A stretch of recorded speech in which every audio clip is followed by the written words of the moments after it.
نحمده ونصلي ونسلم على رسوله الكريم اما بعد فاعوذ بالله من الشيطان الرجيم بسم الله الرحمن الرحيم له دعوة الحق والذين يدعون من دونه لا يستجيبون لهم بشيء إلا كباسط كفيه إلى الماء ليبلغ فهو ما هو ببالغه وما دعاء الكافرين إلا في ضلال۔ اور اسی کا پکارنا سچا ہے، اور اس کے سوا جن کو یہ کافر پکارتے ہیں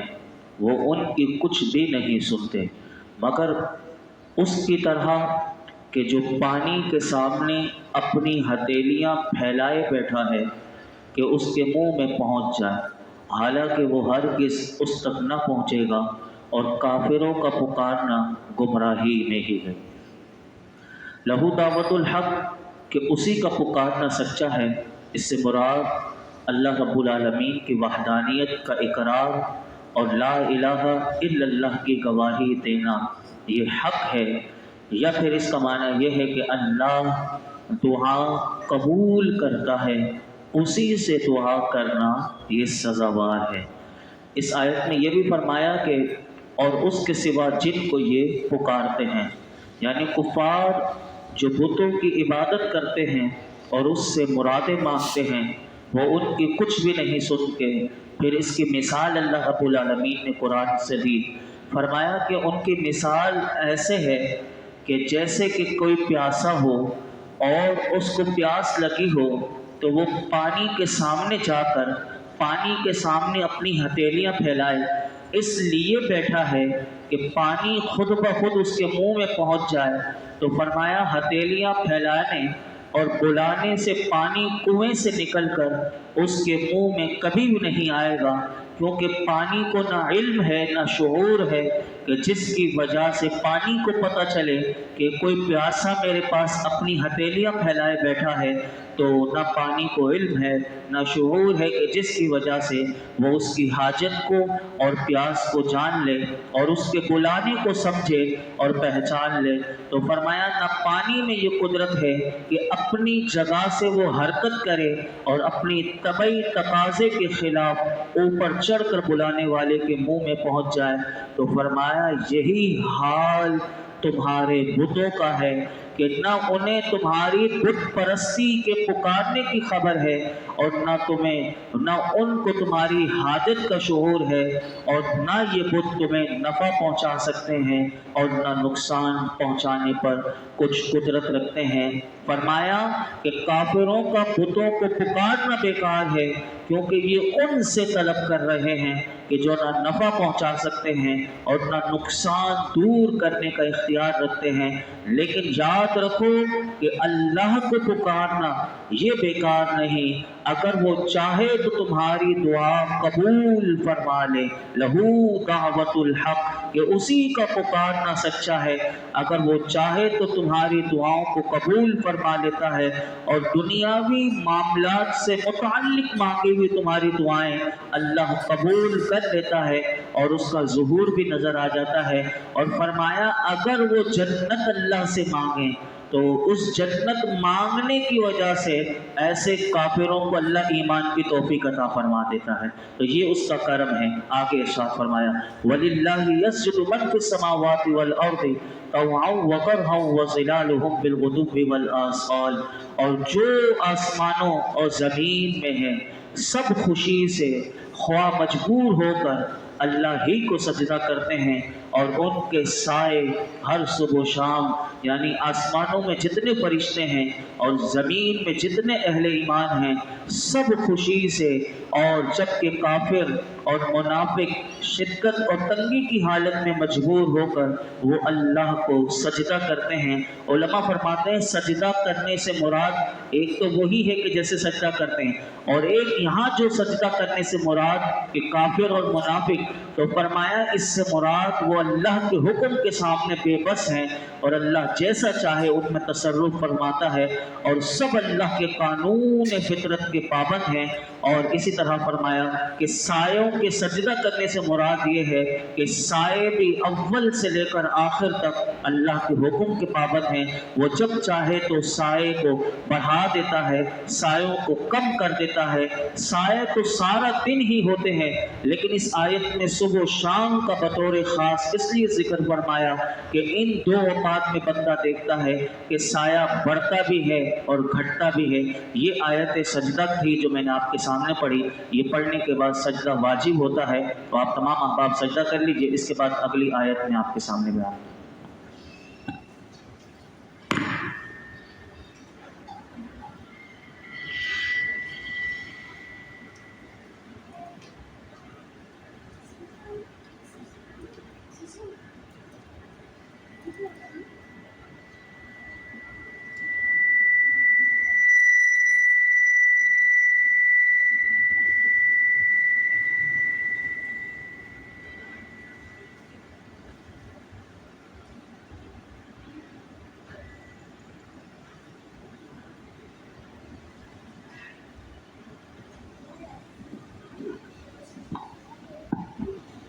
آگے ارشاد فرمایا قل من رب السماوات والارض قل اللہ قل افاتخذتم من دونه اولیاء لا یملکون لانفسهم نفعا ولا ضرا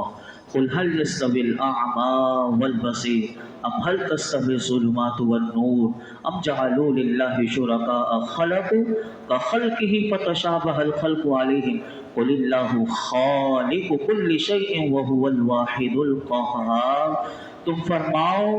کہ آسمان و زمین کا رب کون ہے؟ تم خود ہی فرماؤ کہ اللہ. تم فرماؤ تو اے لوگوں، کیا تم نے اس کے سوا مددگار بنا رکھے ہیں جو اپنے لیے نفع و نقصان کے مالک نہیں؟ تم فرماؤ کیا اندھا اور آنکھ والا برابر ہو جائیں گے؟ کیا اندھیرے اور روشنی برابر ہو جائیں گے؟ یا کیا انہوں نے اللہ کے لیے ایسے شریک ٹھہرا لیے ہیں کہ جنہوں نے اللہ کی تخلیق کی طرح کچھ پیدا کیا ہو؟ تو ان کافروں کو پیدا کرنے کا معاملہ ایک جیسا لگا ہو. تو فرماؤ اللہ ہر شے کا خالق ہے اور وہ اکیلا سب پر غالب ہے. اس آیت میں اللہ رب العالمین نے دوبارہ ان مشرکین مکہ اور تمام مشرکین سے فرمایا کہ جو بتوں کی عبادت کرتے ہیں ان سے محبوب آپ پوچھئے کہ جواب دو کہ زمین و آسمان کا خالق کون ہے، اس زمین و آسمان کے معاملات کی تدبیر کون فرماتا ہے، ان دونوں کو پیدا کرنے والا کون ہے. اگر محبوب وہ آپ کو جواب نہ دیں تو آپ خود ہی بتا دیں کہ زمین و آسمان کا رب اللہ ہے، کیونکہ اس سوال کا اس کے سوا اور کوئی جواب ہی نہیں ہے. اور مشرکین بھی غیر اللہ کی عبادت کرنے کے باوجود اس بات کا اقرار کرتے ہیں کہ آسمان و زمین کا خالق اللہ ہے. جب یہ امر مسلم ہے تو فرمایا اے حبیب آپ ان مشرکین سے فرما دیں کیا تم نے زمین و آسمان کے رب کے سوا تم بتوں کو تم نے مددگار بنا رکھا ہے، حالانکہ وہ بت جو اپنے لیے نفع نقصان کے مالک نہیں. جب ان کی بے قدرتی اور بے چارگی کا یہ عالم ہے تو پھر خود سوچو کہ وہ دوسروں کو کیا نفع نقصان پہنچا سکتے ہیں. تو ایسے کو معبود بنانا اور اس کے بالمقابل خالق کو، رازق کو، قوی کو، قادر کو چھوڑ دینا، یہ انتہا درجے کی گمراہی ہے. پھر ان کو سمجھایا گیا کہ محبوب آپ ان سے پوچھئے کیا اندھا اور آنکھ والے یہ کیا برابر ہو جائیں گے؟ یعنی یہ اللہ نے ایک مثال دی کافر اور مومن کی کہ یہاں پر جو اندھا ہے اور فرمایا کہ اندھا اور آنکھ والا کبھی برابر نہیں ہو سکتے، اسی طرح اندھیرا اور روشنی یہ برابر نہیں ہو سکتے. یہاں اندھیرے سے مراد کافر ہے، اندھے سے مراد کافر ہے اور روشنی سے مراد مومن ہے. تو فرمایا کہ جس طرح اندھیری اور روشنی برابر نہیں ہو سکتے، اسی طرح کبھی کافر اور مشرک اور ایمان والا اور مومن اور کافر کبھی یہ برابر نہیں ہو سکتے. کافر کو اندھا کیوں کہا گیا؟ تو اس اس کو علماء نے لکھا کہ کافر کو اندھے سے تشبیہ اس لیے دی کہ اندھا انسان اگر ہو تو اس کو درست راستہ نہیں ملتا، اسی طرح جو کافر ہے تو فرمایا یہ بھی کبھی سیدھے راستے پر نہیں چل سکتا۔ اور اسی آیت میں اللہ رب العالمین نے یہ بھی ذکر کیا اس آیت میں کہ کیا انہوں نے اللہ کے لیے شریک ٹھہرا لی ہیں۔ اس آیت میں بت پرستوں کا ایک اور طریقے سے اللہ نے رد کیا، اور اس کا خلاصہ یہ ہے کہ مشرکین جو بتوں کو اللہ کا اب یہ کہتے ہیں کہ ہم ان کو شریک مانتے ہیں اللہ کا، تو فرمایا کہ کیا ان کے علم میں ہے۔ اب اس کو بھی کس زبردست دلیل سے اللہ نے رد کیا کہ فرمایا کہ چلو تم انہیں شریک بناتے ہو تو بتاؤ کہ تمہارے بتوں نے کبھی کوئی مخلوق پیدا کی ہے کہ جس کی وجہ سے تمہیں کوئی شک لگ گیا ہو، شبہ ہو گیا ہو کہ یہ بت بھی خالق ہیں۔ فرمایا کہ جیسے اللہ خالق ہے ایسے تمہارے بت بھی خالق ہیں، اس کی وجہ سے جیسے اللہ خالق ہونے کی وجہ سے عبادت کا مستحق ہے تو تم بتوں کو بھی اس لیے عبادت کا مستحق سمجھتے ہو کہ یہ خالق ہیں۔ فرمایا حقیقت یہ ہے کہ مشرکین اچھی طرح جانتے ہیں کہ بتوں نے کبھی کوئی چیز پیدا نہیں کی، تو جب حق بات یہی ہے تو مشرکین کا پھر بتوں کو اللہ کی عبادت میں شریک ٹھہرانا کہا یہ جہالت کے سوا اور کیا ہو سکتا ہے۔ اور حقیقت یہی ہے کہ ہر شے کا خالق اللہ ہے اور وہی سب پر غالب ہے اور سب کچھ اسی کی قدرت اور اختیار میں ہے۔ دنیا اور آخرت میں جو کسی کے پاس کچھ ہوگا وہ سب اللہ کے دینے سے ہوگا، جیسے کہ فرشتوں کو اللہ نے عظیم قوتیں دی ہیں، اسی طرح انبیاء علیہ السلام کو اللہ عظیم طاقتیں عطا کرتا ہے، ان کو معجزات دیتا ہے، اللہ اپنے صالحین کو کرامات عطا کرتا ہے، یوں ہی دنیا میں لوگوں کو اللہ بادشاہت عطا کرتا ہے، کسی کو ملکیتیں عطا کرتا ہے، کسی کو حکومت وغیرہ، یہ سب کچھ اللہ کے دینے سے ہے۔ اللہ کے ارادے کے بغیر کوئی ایک ذرے کا بھی مالک و مختار نہیں بن سکتا۔ یہی مسلمان کا عقیدہ ہے اور یہی ہم سب کا عقیدہ ہے کہ جس کو جو کچھ دیتا ہے میرا رب عطا کرتا ہے، ورنہ کوئی ایک ذرے کا بھی خود سے مالک و مختار نہیں بن سکتا۔ یہی اس آیت میں پیغام دیا گیا۔ آگے ارشاد فرمایا انزل من السماء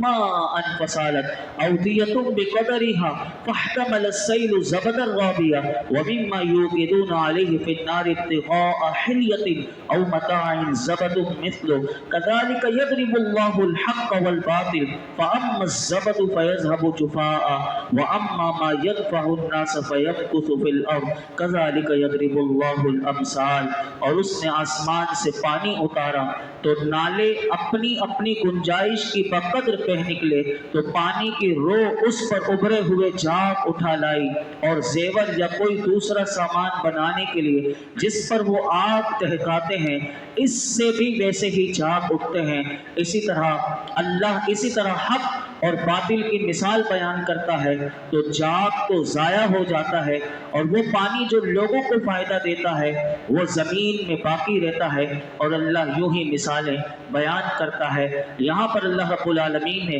حق اور باطل کی ایک مثال دی، ایمان اور کفر کی ایک مثال دے کر سمجھایا۔ فرمایا کہ اس کی مثال ایسے ہے کہ سمجھ لو کہ حق کیا ہوتا ہے، باطل کیا ہوتا ہے، اور یہ زندگی میں بھی ہمیں بہت کام آئے گا۔ یعنی ہر جگہ کہاں حق ہے کہاں باطل ہے، ہم اس آیت کی روشنی میں حق کو حق سمجھ سکتے ہیں اور باطل کو باطل دیکھ سکتے ہیں۔ فرمایا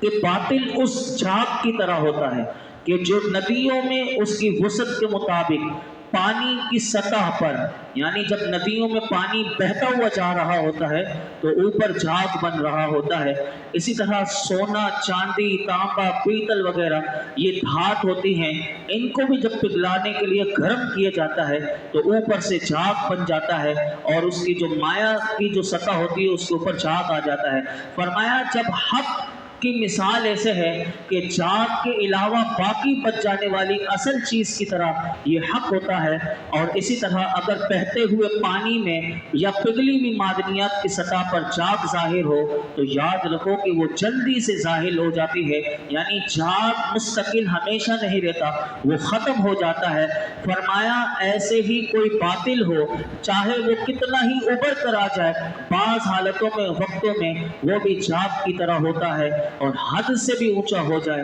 لیکن یاد رکھنا کہ باطل ہمیشہ اس کا انجام یہ ہوتا ہے کہ وہ مٹ جاتا ہے، اور حق جو ہوتا ہے وہ ہمیشہ باقی رہتا ہے۔ امام فخر الدین رازی رحمۃ اللہ علیہ اسی آیت کی تفسیر بڑی زبردست انداز میں کرتے ہیں، آپ ان کے انداز میں سنیے کہ وہ اس آیت کو کیسے سمجھاتے ہیں۔ وہ کہتے ہیں کہ جو اللہ نے پانی کی مثال دی، فرماتے ہیں پانی سے مراد قرآن پاک ہے، اور فرمایا کہ ندیوں سے مراد یہ جو ہے بندوں کے دل ہیں، یہ بندوں کے دل ندیوں سے مراد ہے، یعنی اللہ تعالیٰ نے اپنی کبریائی، جلالت، احسان اور رحمت کے فرمایا کہ آسمان سے رحمت کا پانی جو ہے یعنی قرآن پاک بندوں کے دلوں میں ندیوں کی طرح نازل فرمایا۔ تو جس طرح ندیوں میں پانی جگہ پاتا ہے، اسی طرح یہ قرآن جو ہے یہ دلوں میں جگہ پاتا ہے، اور قرآن کے جو علوم جو اس میں جاتے ہیں، یعنی جو اس میں غوطہ زن ہوتے ہیں، جو قرآن کے انوار و تجلیات کو لیتے ہیں، جو قرآن کا فہم حاصل کرتے ہیں، جو قرآن میں غور و فکر کرتے ہیں، امام فخر الدین رازی فرماتے ہیں ایسے ہی قرآن کے علوم جو ہے وہ ان کے دل میں جگہ پاتے ہیں۔ جس طرح ندیوں میں ان کی گنجائش اور وسعت کے اعتبار سے پانی کم یا زیادہ ہوتا ہے، فرمایا اسی طرح جتنے دل پاکیزہ ہوتے ہیں اور نجاست سے پاک ہوتے ہیں، قوت فہم کی ذاتی ہوتی ہے، اور کمی کے اعتبار سے اسی طرح دل بھی قرآن کے علوم کو لینے میں ایسے ہی ہوتے ہیں کہ کسی کے دل میں قرآن کے انوار و تجلیات زیادہ ہوتے ہیں اور کسی کے دل میں کم ہوتے ہیں۔ تو جس طرح بہتے پانی کی سطح پر فرمایا ابھرنے والا جاگ جو ہے اور پگھلی ہوئی معدنیات جو ہیں، فرمایا کہ جس طرح وہ میل کچیل جلدی سے ختم ہو جاتا ہے، اسی طرح جو قرآن کو قرآن حق سمجھ کے پڑھتا ہے تو فرمایا بظاہر جو اس کے اندر شکوک و شبہات جو کسی طرح بھی پیدا ہو گئے یا کسی نے پیدا کر دیے، امام فخر الدین رازی کہتے ہیں کہ پھر وہ اللہ کے محبوب کے ارشادات کی روشنی میں، اسلاف کی روشنی میں 1400 سال سے جس نے قرآن کو جیسا سمجھنا چاہیے تھا ویسا سمجھا، آج کا یہ نہیں کہ جس نے ترجمہ اٹھایا اور قرآن سمجھنے کے لیے بیٹھ گیا، فرمایا کہ وہ 1400 سال سے حضور نے جس طرح قرآن کی تفسیر کی اسی انداز سے وہ قرآن کو سمجھتا ہے، اور علماء کرام کے بیانات کی روشنی میں، علماء کیونکہ اس کے سمجھنے والے ہوتے ہیں جنہوں نے اپنی زندگیاں لگا دی ہوتی ہیں، کہا ان کی روشنی میں جب قرآن سمجھتا ہے تو چاہے اس کے عقائد میں ہوں، شرعی احکامات کی تصریح ہو، ہدایات ہو یا علم نکات ہو، اور جس میں شکوک آ گئے تھے وہ سارے زائل ہو جاتے ہیں۔ یہ قرآن کی مثال ہے۔ ایک آیت اور بیان کر کے میں اپنی گفتگو مکمل کرتا ہوں کہ للذین استجابوا لربهم الحسنى والذین لم يستجیبوا له لو ان لهم ما في الارض جميعا ومثله معه لافتدوا به اولئک لهم سوء الحساب ومأواهم جہنم وبئس المہاد۔ جن لوگوں نے اپنے رب کا حکم مانا انہی کے لیے بھلائی ہے، اور جنہوں نے اس کا حکم نہ مانا ان کا حال یہ ہوگا کل قیامت کے دن کہ اگر زمین میں جو کچھ ہے وہ سب اور اس جیسا اور اس کے ساتھ ہوتا تو اپنی جان چھڑانے کے لیے وہ دے دیتے، ان کے لیے برا حساب ہوگا اور ان کا ٹھکانہ جہنم ہے، اور وہ کیا ہی برا ٹھکانہ ہے۔ اس آیت کا مختصر خلاصہ یہ ہے کہ جن لوگوں نے اللہ کی وحدانیت کا اقرار کیا، اللہ اور اس کے رسول پر ایمان لائے، ان کے لیے بھلائی یعنی جنت ہے، اور جو لوگ اپنے کفر و شرک پر قائم رہے ان کا حال یہ ہوگا کہ یہ اس قدر خوفناک اور تکلیف دہ حالت میں کل قیامت کے دن ہوں گے کہ وہ قیامت کے دن تمنا کریں گے، قرآن کہہ رہا ہے کہ ان کے پاس زمین میں جو کچھ ہے اور اس کے جیسا ڈبل ان کے پاس ہوتا وہ سب اللہ کو دے دیتے کہ ہماری جان چھوٹ جائے، تو فرمایا کہ ان کو وہ قیامت کے دن نہ چھوٹ پائیں گے اور ان کی جان کبھی بھی نہیں چھوٹے گی۔ یہاں پر علماء ایک بات لکھتے ہیں، فرمایا کہ یہ تو آیت کفار سے سختی سے حساب لیے جانے کا اس آیت میں ذکر ہے، لیکن جداگانہ طور پر فرمایا مسلمانوں کو بھی اپنے حساب کے معاملے میں حدیث پاک میں سختی سے اللہ کے محبوب نے ڈرایا۔ حضرت عائشہ صدیقہ رضی اللہ تعالیٰ عنہ فرماتی ہیں کہ نبی اکرم صلی اللہ علیہ وسلم نے ارشاد فرمایا کہ جس سے قیامت کے دن حساب لیا گیا وہ عذاب میں مبتلا ہوگا۔ میں نے عرض کیا کہ اللہ نے یہ نہیں فرمایا کہ ان قریب ان سے آسان حساب لیا جائے گا، یعنی مسلمان سے آسان حساب لیا جائے گا؟ ہماری ماں حضور سے پوچھ رہی ہیں، تو کیا اللہ نے یہ نہیں فرمایا کہ ان سے آسان حساب لیا جائے گا؟ تو میرے آقا نے فرمایا کہ مطلقاً حساب پر تو پکڑ نہیں ہوگی، بلکہ سخت حساب کی صورت میں پکڑ ہوگی۔ اس پر رسول اللہ صلی اللہ علیہ وسلم نے ارشاد فرمایا کہ یہ نرمی سے حساب لیا جانا والا مراد ہے، اور اگر یہ جس سے لیا گیا تو فرمایا یہ حساب ہی نہیں بلکہ حساب کے لیے پیش ہونا ہے، اور جس سے قیامت کے دن حساب میں جرا اور اعتراض کے ساتھ سوال و کلام کیا گیا، میرے آقا فرماتے ہیں اسے اللہ کی طرف سے عذاب دیا جائے گا۔ ایک اور حدیث پاک میں ہماری ماں ام المؤمنین سیدہ عائشہ صدیقہ رضی اللہ تعالیٰ عنہ فرماتی ہیں کہ میں نے رسول اللہ صلی اللہ علیہ وسلم کو اپنی بعض نمازوں میں حضور کو یہ فرماتے ہوئے سنا، اللہم حاسبنی حسابا یسیرا، اے اللہ مجھ سے آسان حساب لے۔ اب یہ حضور دعا مانگ رہے ہیں۔ ہماری ماں کہتی ہے میں حضور سے بعض نمازوں میں حضور سے یہ دعا کرتے ہوئے سنی، تو میں نے جب حضور نماز سے فارغ ہوئے تو میں نے عرض کی یا رسول اللہ یہ آسان حساب کیا چیز ہے؟ تو میرے آقا نے ارشاد فرمایا کہ سب سے آسان حساب قیامت کے دن یہ ہوگا کہ یہ جو کرامن کاتبین پورا ایک رجسٹر بنا رہے ہیں، فرمایا اس کا یہ جو نامہ اعمال ہے اس کے اوپر اس کی نظر گما دی جائے اور اسے معافی دے دی جائے،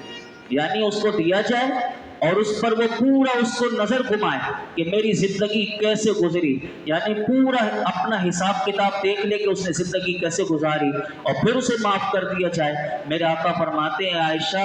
یہ ہے آسان حساب، اور ساتھ فرمایا اے عائشہ جس سے اس دن حساب میں جرا کر لی گئی، یعنی اس کے حساب کے بارے میں پوچھا گیا یہ تو نے کیوں کیا، یہ کیوں نہ کیا، یہ زندگی ملی تھی اس پر تو نے غنیمت کیوں نہ سمجھا، میرے آقا فرماتے ہیں وہ ہلاک ہو گیا، وہ برباد ہو گیا۔ اور اسی طرح ہمیں بھی اپنے حساب کے لیے ہر وقت فکر کرنی چاہیے اور اللہ سے دعا کرنی چاہیے کہ قیامت کے دن اللہ ہم سے حساب میں آسانی فرمائے۔ اس کے لیے میرے آقا فرماتے ہیں کہ ایک حدیث پاک میں آتا ہے، حضور فرماتے ہیں تین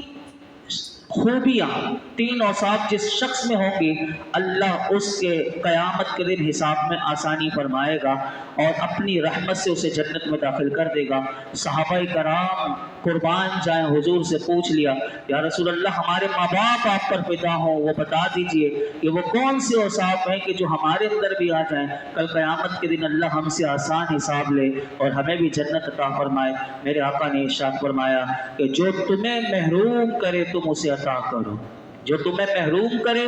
تم سے روک لے پھر بھی تم اس سے نہ روکنا، ایک کام یہ۔ دوسرا فرمایا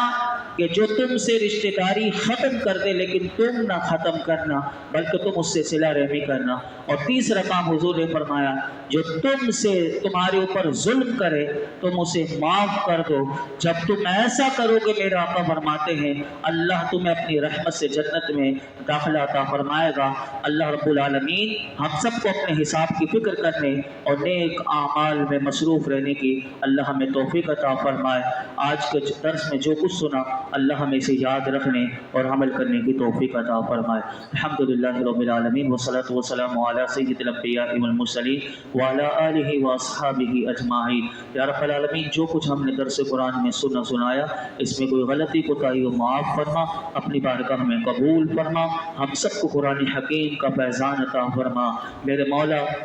تیرا قرآن بار بار مثالیں دے کر ہمیں حق اور باطل کی مثالیں، ایمان اور کفر کی مثالیں سمجھاتا ہے۔ مالک ہم تیرا شکر ادا کرتے ہیں کہ اللہ تو نے ہمیں ایمان کی دولت دی، یا اللہ اس ایمان کی دولت کو مرتے دم تک قائم فرما۔ مولا کریم ہم سب کا خاتمہ بالخیر فرما، موت کے وقت میرے مولا اس ایمان کی ہماری حفاظت فرما، ہمیں ہر قسم کی بے راہ روی سے، گمراہی سے، بدبختی سے، شقاوت سے، برے لوگوں سے، بری صحبت سے ہمیں محفوظ فرما۔ یا رب العالمین ہمیں اپنے حساب کی فکر کرنے کی توفیق عطا فرما۔ یا اللہ کل قیامت کے دن تیرے محبوب نے جو دعا سکھائی ہم وہی دعا تیری بارگاہ میں مانگتے ہیں۔ اللہم حاسبنا حسابا یسیرا، اللہ ہم سب کا، ہمارے ماں باپ کا، ہمارے بہن بھائیوں کا، ہمارے اعزا و اقارب کا، سب کا کل قیامت کے دن حساب آسان فرما۔ یا اللہ تو ہم سے راضی ہو جا۔ اس درس قرآن میں جتنے حاضرین موجود ہیں جس کے دل میں جو مراد ہو پوری فرما۔ وصلی اللہ تعالی علی خیر خلق محمد وعلی آلہ وصحبہ اجمعین۔